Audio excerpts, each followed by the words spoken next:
ఇక varicose veins నుండి విముక్తి పొందండి. ఎవిస్ వాస్కులర్ సెంటర్ ఇప్పుడు మన KPHP లో గ్రాండ్ ఓపెనింగ్ ఏప్రిల్ 4వ తేదీన.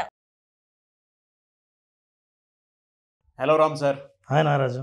కొంతమంది కావాలనే ఎదుటి వాళ్ళ జీవితాన్ని బ్యాడ్ చేసేస్తూ ఉంటారు, కావాలని. దాన్ని ఎలా సార్ ఓవర్కమ్ చేయాలి? అసలు అలా ఎందుకు చేయాలనేటువంటి ఇంటెన్షన్ వాళ్ళకు ఉంటుంది, కావాలని బ్యాడ్ చేస్తారు. ఈవెన్ ఎవరి పర్సనల్ లైఫ్లో చూసుకున్నా కావాలని చేసేస్తూ ఉంటారు. కొంతమంది ఇట్లా బ్యాచ్ ఉంటుంది నాగరాజు. బ్యాడ్ చేసే బ్యాచ్ ప్రతి చోట ఉంటుంది. ఒక ఆర్గనైజేషన్లో కావచ్చు, ఫ్యామిలీ గ్రూప్స్లో కావచ్చు, కమ్యూనిటీస్లో కావచ్చు, రెసిడెన్షియల్ ఏరియాస్లో, ఎక్కడైనా సరే గ్రూప్ ఉన్న చోట అంతా ఎవరో ఒకరు అట్లా ఉంటారు. ఇందాక కావాలని బ్యాడ్ చేయడానికి అని అన్నావు కదా. బ్యాడ్ చేస్తున్నారంటే ఒక విషయం మనం సంతోషించాల్సిందంటే ఏదో గుడ్ ఉందని. దాన్ని డ్యామేజ్ చేస్తేనే కానీ బ్యాడ్ అయ్యేది. సో ఏదో కొంచెం గుడ్ ఉంది అని అర్థం. ఎందుకు ఇలా చేస్తారు మనం ఆలోచిస్తే 3 కారణాల వల్ల జనరల్గా అవతల వాళ్ళని బ్యాడ్ చేయడానికి ట్రై చేస్తారు. ఈ కారణాలని మనం బాగా అర్థం చేసుకుంటే అరే ఏ కారణం ఎవడికి ఏ కారణం వర్తిస్తుందో అర్థమవుతుంది. Number 1 jealous. మనిషికి ఈర్ష్య, అసూయ. నువ్వు ఎదిగిపోతున్నావనో, నువ్వు ఏదో సాధించావనో, నువ్వు సంపాదించావనో, తనకు లేనిది మీకుందనో, ఏదైనా సరే అసూయ ద్వారా పుట్టే ఒక ఆలోచన డ్యామేజ్ చేయడానికి ఎన్నో రకాల మార్గాలు ఉండగా మిమ్మల్ని బ్యాడ్ చేయడం అన్నది ఒక మార్గాన్ని ఎన్నుకుంటారు వాళ్ళు. అసూయ నుంచి పుట్టే నెగిటివ్ ఎమోషన్ నుంచి పుట్టే ఆలోచనే ఎదుటోళ్ళని బ్యాడ్ చేయాలని అనుకోవడం. ఇది మొదటి కారణం. రెండోది అభద్రత. మన ఇద్దరం ఒకటే ఆర్గనైజేషన్లో పనిచేస్తుంటే నాకంటే నీకు మంచి పేరు వస్తే, నేను చేయలేని పని నువ్వు చేసి చూపిస్తే, నేను సాధించి అందరి మన్ననలు పొందాలని అనుకుంటే అదే మన్ననలు నువ్వు పొందుతుంటే, ఇద్దరం ఒకే ఫీల్డ్లో, సినిమా ఫీల్డ్లో ఉంటే, ఇద్దరం ఒకే బిజినెస్ ఒకేసారి స్టార్ట్ చేసి ఉంటే, అవతల వాళ్ళు సక్సెస్ అయితే ఆ సక్సెస్కి కారణం ఏంటంటే అని మీరు డాష్ అని తాను చెప్పుకునేది ఏదైనా ఉంటుందో బ్యాడ్ చేయడానికి, అది వచ్చేది ఒక అభద్రత నుంచి వస్తుంది. అంటే నీ ఎదుగుదల నా పతనానికి దారితీస్తుందేమో అన్న భయం, అది మూడవది. That is a fear. ఆ భయం ఏం చేస్తుందంటే మనిషిని తను ఏం చేస్తున్నాడో, తన పరిష్కారాన్ని ఎట్లా కనుక్కుంటున్నాడో తెలియక తప్పుడు దారి పోయేటట్టు చేస్తుంది. ఏంటి భయం? నా విలువ అవతల వాళ్ళ ముందు పడిపోతుందేమో అన్న భయం. ఒక ఫ్యామిలీలో ఎవరినైనా అట్లా చెడ్డ చేస్తుంటే, ఫ్యామిలీ మెంబర్స్లో కూడా చాలాసార్లు ఇట్లా చెడ్డ చేయడం అనేది ఒక్కొక్కసారి భార్యాభర్తల మధ్య కూడా జరుగుతూ ఉంటుంది. నాకు ఏంటంటే వాళ్ళని చెడ్డ చేయడం ద్వారా మన వాల్యూ పెరుగుతుందని. అది జరుగుతుందా జరగదా అని పక్కన పెడితే, చెడ్డ చేసేవాళ్ళు అవతల వాల్యూ తీయటానికి వీళ్ళకున్న భయం వల్ల నా వాల్యూ ఎక్కడ తగ్గుతుందో కాబట్టి నా వాల్యూ పెంచే పద్ధతి నాకు తెలియక అవతల వాళ్ళ వాల్యూ తగ్గిస్తే నా వాల్యూ పెరుగుతుందన్న భ్రమలో మూడవ కారణంగా కనిపిస్తుంది. సో మనకు ప్రధానంగా ఈ 3 కారణాల వల్ల కావాలని ఎదుటి వాళ్ళను బ్యాడ్ చేసే అవకాశాలు కనిపిస్తుంటాయి. అది మనం అనుకున్నట్టు ఏ బిజినెస్ సెటప్లో కావచ్చు, ఆర్గనైజేషన్లో కావచ్చు, మామూలుగా సొసైటీలో కావచ్చు. ఈ 3 కారణాలు మనం తెలుసుకున్నప్పుడు ఏమవుతుందంటే, నెంబర్ 1 ఎవరైతే బలి అవుతున్నారో, ఎవరైతే చెడ్డ కాబడుతున్నారో వాళ్ళు ముందు ఆలోచిస్తున్నారు, నేను చెడ్డ అవ్వడానికి కారణం ఈ 3 ఏది. ఈ 3 ఏదని తెలిసినా సరే వీటిని ఎలా పరిష్కరించుకోవాలి? ఇంకేమైనా సరే అంటే రూట్స్ ఇవే ఉంటాయా? Social life point of view నుంచి చూసినప్పుడు ఇంకేమైనా ఉంటుందా? సహజంగా మనిషికి ఉన్న నెగిటివ్ ఎమోషన్స్లో, తర్వాత సోషల్ అప్రూవల్కి సంబంధించి ఏదైనా అంటే సమాజం అంగీకరించకపోవడం గురించి. జనరల్గా నారాజు మన లైఫ్ సగం జీవితం మనం ఒప్పుకున్నా ఒప్పుకోకపోయినా లైఫ్ ఆఫ్ రిలేటివిటీ అంటే ఏంటంటే మన జీవితం అంతా పోలికలతోనే సగం జీవితం గడుపుతాము. అంటే నేను పక్కవాడి కంటే హ్యాపీగా ఉన్నానా లేదా, ఎదుటివాడి కంటే సంపాదించానా ఎక్కువ లేదా, వీళ్ళకంటే నాకు మంచి పేరు వచ్చిందా లేదా, లేదా తన లక్ష్యం కూడా ఏంటంటే ఇంకొకరిని చూసి పోల్చుకునే లక్ష్యాన్ని నిర్ణయించుకుంటారు. సో మన లైఫ్లో సాధారణంగా సహజంగానే మనకు తెలియకుండా పోలికతోనే మనం మన లక్ష్యాలని పట్టుకుంటాం, మనం జీవిస్తుంటాం. కాబట్టి ఈ పోలికలో వీ వాంట్ అప్రూవల్. నన్ను ఈ సమాజం అంగీకరించాలి, ఈ ఆర్గనైజేషన్ నన్ను ఒప్పుకోవాలి, ఈ కమ్యూనిటీ నేనే టాప్ అని అనాలి, నన్ను కాకుండా ఇంకెవరన్నా అంటే నన్ను దూరం పెట్టినట్లు అర్థం అని తమ సెల్ఫ్ వాల్యూ తెలియనివాడు ఎవడైనా, సెల్ఫ్ వాల్యూ లేనివాడైనా, సెల్ఫ్ వాల్యూను తక్కువ చేసుకున్నవాడు ఎవడైనా సరే అవతల వాడి వాల్యూని కూడా తక్కువ చేయాలని ట్రై చేస్తాడు. దాంతో వీఆర్ ఈక్వల్ అని. నేనే కాదు నువ్వు కూడా తప్పు చేయలేదా అంటే అప్పుడు దాని ఏంటంటే నన్ను తక్కువ చేశారు కదా, నేను కూడా నిన్ను తక్కువ చేసి నా లెవెల్కి తీసుకొస్తే నా వాల్యూ ఏం పోదు అని. సామాజికంగా ఇట్లాంటి కారణాలు, నెగటివ్ ఎమోషన్స్, ఈర్ష్య, ద్వేషాలు, అభద్రత, భయము, ఈ కారణాలన్నీ మనిషిని అవతలని అదే పనిగా కావాలని చెడ్డ చేయడానికి ఆస్కారం కల్పిస్తాయి. ఇట్లా మనం చెడ్డ అయ్యాము ఇవి కారణాలని తెలిసినప్పుడు ఎవరైతే బలి అవుతారో వాళ్ళు ఒక్కసారి ఆలోచించాలి. అంటే ఒకే వైపే కాదు, అందరూ మీరేదో అన్నీ సాధించారు కాబట్టి అందరూ మీ మీద ఈర్షున్నారని కాదు. అవతల వాళ్ళ మాటల్లో ఏమాత్రమైన నిజం ఉందా, మనది కూడా తప్పు ఉందా అని కూడా ఆలోచించాల్సిన అవసరం ఉంది. ఒకవేళ మీకు అట్లా అనిపించలేదు, మీ తప్పేం లేదు, ఇది కేవలం మీ ఎదుగుదలను చూస్తేనే అవతల వాళ్ళు ఇలా చేస్తున్నారు అన్నప్పుడు అవతల వాళ్ళని శత్రువులుగా భావించడం అందరూ చేసే పని. మీరు మిత్రులుగా కూడా భావించక్కర్లేదు, వాళ్ళతో వెళ్ళి మాట్లాడండి, వాళ్ళను స్నేహితులుగా. ఎందుకంటే సక్సెస్ అయిన వాడిని చూస్తే ఫెయిల్ అయిన వాడు దూరంగా పెడతాడు సక్సెస్ అయిన వాడిని. అవును. ఎందుకంటే ఆ పక్కన తిరిగితే నాకు వాల్యూ పోతుందన్న భయంతో దూరంగా పెడతారు. దూరంగా పెడుతున్నప్పుడు ఏమిటంటే దూరం నుంచి ఇప్పుడు మాట్లాడుతున్నప్పుడే చెడ్డ చేస్తుంటారు వాళ్ళని. కాబట్టి మీరు దగ్గరికి చేరండి. అంటే ఏంటి, వాడికి చాలా ఈగో ఉంది తెలుసా, ఎంత అహంకారం, వాడు గెలిచాడని తెలుసా, సక్సెస్ఫుల్ అయ్యాడని చెప్పేసి విపరీతంగా అందరికీ చెప్పుకుంటుంటాడని మీ వెనకాల బ్యాడ్ చేస్తుంటాడు. మీరు దూరంగా ఉంటేనే కదా ఇతను ఇవన్నీ మాట్లాడతాడు, మీరు దగ్గర చేరండి. So go close to them, talk to them. ఏంటి, మీరు విజయాన్ని సాధించినా సరే ఎంత వినయంగా ఉంటారో చెప్పండి. మీరు ఓడిపోయిన వాళ్ళు తనకు శత్రువులు కాదు, నేను వాళ్ళని కూడా ప్రేమిస్తాను, ఆ విషయం మాట్లాడండి. మీ విజయానికి దేన్ని నమ్ముకుంటే, మీకు ఏ కారణాలు మీకు విజయానికి దోహదపడ్డాయో వాటిని చెప్పండి. ఇంకోటి, వాళ్ళ విజయానికి కూడా మీరు ఎట్లా దోహదపడతారో చెప్పండి.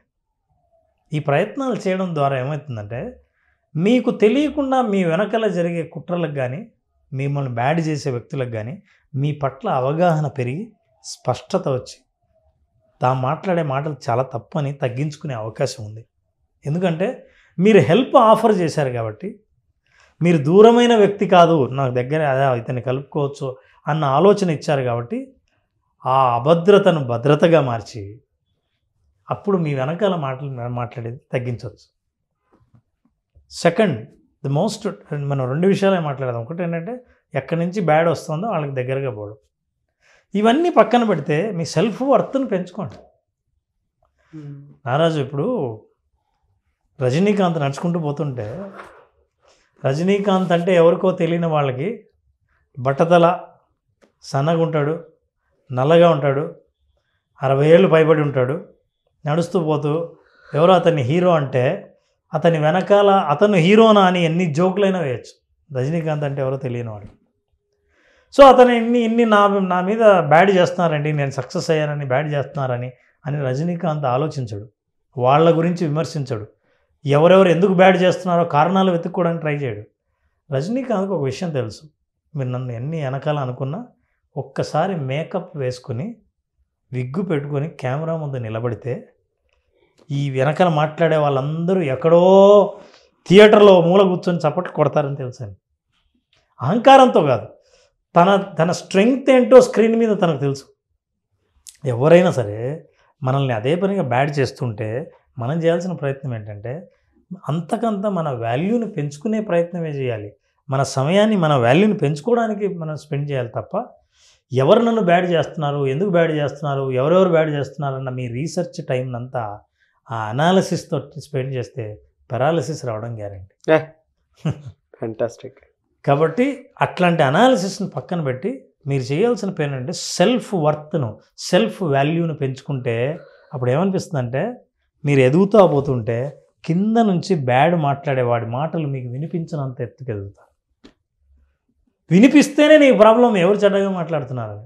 ఇప్పుడు మీరు చేయవలసిన ప్రూఫ్ ఏంటంటే మీరు ఎదగడం, మీ ఎదుగుదల మీద మీరు దృష్టి పెట్టడం తప్ప మీరు ఏమీ చేయలేరు, చేయకూడదు కూడా, చేయవలసిన అవసరం కూడా లేదు. అప్పుడు సమాజానికి ప్రూఫ్ దొరుకుతుంది వాళ్ళు మాట్లాడేది చెడ్డ మంచా అని. మనల్ని బ్యాడ్ చేస్తున్నారు అనేటువంటి విషయం ప్రతి 10 మంది మన దగ్గరకు వచ్చి చెప్పినప్పుడు ఆ ఆలోచనలు హాంట్ చేస్తూ ఉంటాయి కదా సార్. అంటే యాక్చువల్గా ఫస్ట్ మనం వినకూడదు, వినటానికి మనం అవకాశం ఇచ్చేసిన తర్వాత మన ఆలోచనలు అయితే నెగిటివ్కి వెంటనే ఇన్ఫ్లుయెన్స్ అవుతాము. అంటే నన్ను ఇలా అంటున్నాడు అనగానే మనం అది కాదే వీళ్ళింటి ఇలా అనేస్తున్నారు అనేటువంటి ఆలోచనతో మనం హాంట్ చేస్తూ ఉంటాయి. ఆవేశం పెరుగుతుంది, కోపం వచ్చేస్తుంది, బాధ, ఉద్వేగము, ఎవరితో చెప్పుకోలేము, అవతల వాడిని బ్యాడ్ చేద్దాం అనేటువంటి ఇంటెన్షన్ కూడా వచ్చేస్తుంది. తెలిసి తెలియక రెండూ చేస్తాము ఆ టైంలో. అంటే సింపుల్గా చెప్పాలి అని అంటే లిటరల్గా మనం మన బాడీలో కానీ మనలో కానీ మన బిహేవియర్లో కానీ అంతకు ముందు ఎంత ప్లెజెంట్గా ఉన్నామో అది ఇప్పుడు కనిపించదు. దాన్ని ఆ స్టేట్ ఆఫ్ మైండ్ని ఎలా కంట్రోల్ చేయాలి అసలు అర్థం కాదు కూడా మనకి. దాన్ని తిట్టలేము, కొట్టలేము, ఏమీ చేయలేము. కానీ మనకి ఆ నెగటివ్స్ విన్నప్పుడల్లా అనిపించేస్తూ ఉంటుంది అనమాట. కొంతమంది అయితే మర్డర్ చేసేంత దానికి కూడా వెళ్ళిపోతూ ఉంటారు.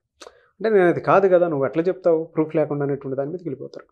ఆ ఆలోచనలు ఎట్లా తగ్గించాలి అసలు? కరెక్ట్ నారాజు. కొంతమంది ఎవరైనా వచ్చి పలానా మీ గురించి ఇట్లా మాట్లాడుతున్నారు అన్నప్పుడు అంతవరకు మనం సాధించిన విజయాన్ని కూడా మర్చిపోయి ఎంతో బాధపడి కృంగిపోయి ఆ సెలబ్రేషన్ ఎంజాయ్ చేసేంత అవకాశం కూడా లేకుండా మన మనసును పాడవుతుంది. అయితే నారాజు, ఎవరైనా వెళ్ళి సచిన్ టెండూల్కర్ దగ్గరికి వెళ్ళి ఏమంటే వెనకాల అందరూ మిమ్మల్ని చాలా పొట్టోడు అని ఎగతాళి చేస్తున్నారండి, మీరేమంటారు అని సచిన్తో అంటే ఏమనొచ్చు? సచిన్ ఆన్సర్ స్మైల్ సార్, అంతే. ఒక స్మైల్ ఇచ్చి స్మైల్ వాడు చెప్పక్కర్లేదు, పొట్టోడని నాకు తెలుసు, ఇంకేం కావాలి నీకు చెప్పి ఇన్ఫర్మేషన్. సెల్ఫ్ అవేర్నెస్ ఎవరికైతే ఉంటుందో, నా గురించి నాకు బాగా తెలుసు అనుకున్నవాడు ఎవడుంటాడో, ఎవరెన్ని మాట్లాడినా మీరు మాట్లాడకముందే నా గురించి నాకు తెలుసు, నేను దేంట్లో స్ట్రాంగో దేంట్లో వీకో తెలుసు, నువ్వు నా వీక్ పాయింట్ని నేను అంత హైలైట్ చేసినా నా స్ట్రాంగ్ పాయింట్ని నేను అంత స్ట్రెంగ్తన్ చేస్తుంటాను. ఈ అవేర్నెస్ లేని వాళ్ళు అవతలున్న ప్రతి మాటకి గుచ్చుకొని బాధపడుతుంటారు. అవేర్నెస్ ఉన్నవాడు అరే నా బాగలేనివి వాళ్ళు మాట్లాడారు, నా బాగున్నవి కూడా మాట్లాడాలి కదా, మాట్లాడకపోయినా పర్లేదు, ఏది బాగుందో నాకు తెలుసుగా బాగా. ఇందాక నేను చెప్పిన రజనీకాంత్ ఎగ్జాంపులే. ఎస్, అవన్నీ బలహీనతలే, కానీ బలాలు ఎట్లుంటాయో తెలుసుగా. అందుకే సెల్ఫ్ అవేర్నెస్ ఉంటుంది కాబట్టి ఆయన పబ్లిక్ ఫంక్షన్కి ఎట్లా వస్తాడు నారాజు? న్యాచురల్గా అట్లే వస్తాడు. న్యాచురల్. ఎంతమంది అమ్మాయిలు, ఎంతమంది అభిమానులు, ఎంతమంది నిర్మాతలు అందరూ వస్తారు, వచ్చి ఆయన చూస్తారు, పబ్లిక్లో కనపడతాడు, మీడియా అంతా ప్రింట్ చేస్తుంది. అయినా సరే this is what I am.